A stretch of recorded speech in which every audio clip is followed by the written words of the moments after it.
Non, l'application de fond de teint ou de tout autre maquillage ne doit pas vous donner de boutons si vous le démaquillez bien tous les soirs. À savoir, le maquillage doit se faire sur une peau préalablement nettoyée. Et il est évident que le soir, ce maquillage est à ôter. D'ailleurs, vous nettoierez la peau tout simplement, même quand vous ne vous maquillez pas, pour enlever toutes les salissures, la sueur et la poussière accumulée dans la journée. C'est d'ailleurs la définition d'un produit nettoyant démaquillant. C'est une préparation cosmétique destinée à éliminer les poussières, le sébum, les sueurs, les bactéries, les cellules mortes et le maquillage, bien évidemment, de la surface de l'épiderme. Mes marques partenaires à l'Institut sont Bernard Cassière et BioVegan. Nous allons y retrouver plusieurs produits démaquillants sous forme de lait, de lotion, d'huile, de crème nettoyante, de gel nettoyant, de mousse démaquillante.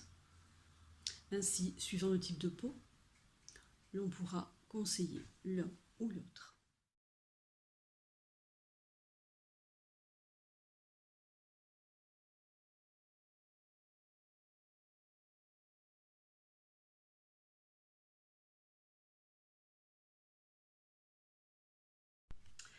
Alors, l'histoire de l'hygiène corporelle dans le temps, ça n'a pas été simple. Et ça remonte à l'Antiquité. À l'Antiquité, en Inde et en Égypte, l'eau est issue d'une puissance divine et les ablutions d'eau que l'on pratique sont des actes de purification religieuse, ce qui explique l'importance de l'hygiène dans ces civilisations. Dans la Grèce et la Rome antique, l'eau dégage une notion de bien-être. Et la douche est un délassement. Avec l'apparition des thermes à Rome, on associe l'hygiène à des distractions diverses. On peut retrouver dans ces vastes espaces des salles de lecture, de conférences, d'exercices physiques, de jeux. Au Moyen-Âge, c'est tout autre chose. Car les moralistes condamnent la coutume du bain qui est devenue une prescription médicale, au même titre que la saignée. On ne tient rien de net, sauf les mains et le visage. L'origine du mot toilette n'en date pas moins de cette époque. Et oui, il est issu du mot toile, toaille, au XIVe siècle, qui désignait la pièce de linge utilisée par le prêtre pour essuyer ses mains. Intéressant. Au XVIe siècle, l'eau est perçue comme capable de s'infiltrer dans le corps. On considère donc que le bain fragilise les organes et provoquerait, selon le médecin, imbécilité et débilité.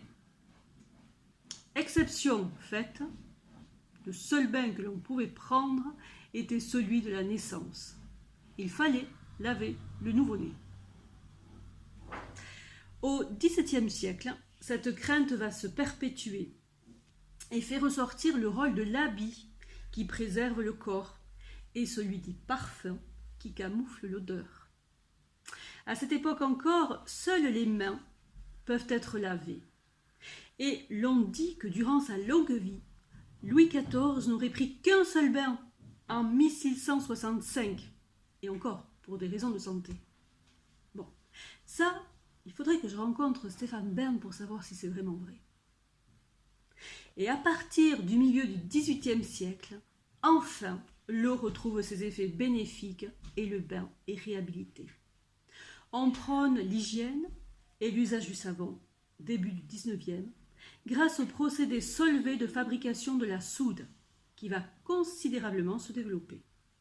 En 1851, une loi encourage la création d'établissements de bains et le développement des réseaux d'eau courante.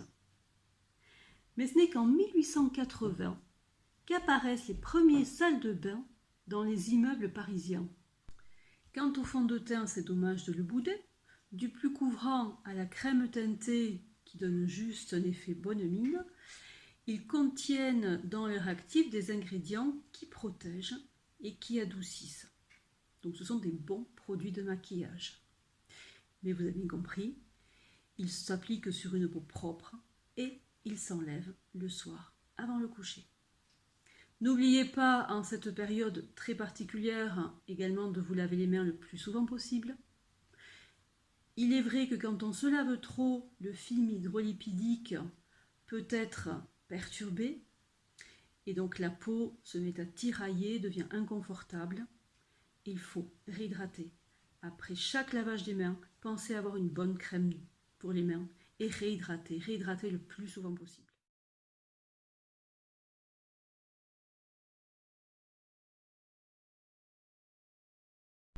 Eh bien oui, il est primordial, essentiel d'hydrater sa peau tous les jours, visage et corps. Pourquoi? Tout simplement pour avoir une barrière naturelle efficace. Je m'explique. La peau est constituée de 3 couches, l'épiderme, le derme et l'hypoderme. Le derme est le principal réservoir d'eau de la peau. L'épiderme, qui va nous intéresser le plus ici, est lui-même constitué de plusieurs couches. La couche basale, où vont se former les kératinocytes, qui sont des cellules qui produisent de la kératine. La kératine, vous le savez, vous en avez déjà entendu parler, c'est ce qui rend solide vos cheveux, vos ongles et bien aussi votre peau. Ces kératinocytes vont migrer vers la surface en plusieurs jours pour arriver à la couche la plus superficielle de l'épiderme, qui est la couche cornée. Ils s'appelleront alors les cornéocytes. Ces cornéocytes sont des cellules mourantes, mortes. Elles sont mortes quand elles arrivent en surface, mais elles jouent encore un rôle de protection, de barrière. Elles empêchent les agents pathogènes de pénétrer dans notre peau. Et ça, c'est quand même formidable. Alors, ces cornéocytes ont besoin d'un ciment pour tenir entre eux. Ils sont comme un mur de briques qu'on cimenterait pour qu'ils tiennent mieux. Ce ciment est essentiellement constitué de protéines et de lipides. Ils ont besoin d'eau pour faire un conglomérat collant.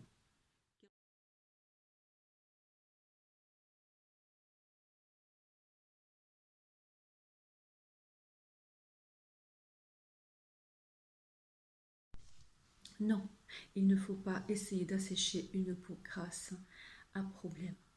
Si on la graisse, elle va devenir réactive, irritée, déshydratée et les choses vont s'empirer. Donc une peau grasse à problème se traite comme une peau hypersensible. Il va falloir vraiment y aller mollo et utiliser les bons produits. On peut bien sûr appliquer des petites solutions qui vont assécher le bouton en lui-même et ce sera à ce moment-là une application locale. Mais le reste de la peau doit être vraiment traité avec douceur. Les boutons peuvent venir de différentes causes. Une mauvaise alimentation déjà, trop de sucre, trop de gras, du stress, un mauvais sommeil, un foie qui joue moins son rôle de désintoxication, donc il y a une surproduction des glandes sébacées par réaction. Il est donc essentiel de revoir dans un premier temps son hygiène de vie. Le protocole bio-vegan du soin quotidien que vous ferez à la maison est le suivant. Démaquillage matin et soir avec le gel clarifiant qui nettoiera tout en douceur. Le matin, application du sérum après le démaquillage. Le sérum aura pour effet d'affiner le grain de peau et d'uniformiser le teint. Puis application de la crème de jour qui matifiera et traitera les imperfections. Le soir, après le démaquillage, vous pourrez, grâce à la lotion SOS Imperfection, traiter localement les boutons, laisser cette lotion agir toute la nuit, puis relaver le visage, renettoyer le visage le lendemain matin. Une fois par semaine, je vous conseille de faire un masque bio-vegan pour justement affiner le grain de peau, traiter ses imperfections, réhydrater. Ainsi, la boucle est bouclée et vous aurez un teint parfait. Je terminerai par cette citation. Quand on regarde une jolie fleur dans un pot, on voit sa beauté. Mais celle-ci existe parce que ses feuilles reçoivent de la lumière du soleil et que ses racines absorbent l'eau et les engrais. Tsuruo Kadogo Tani.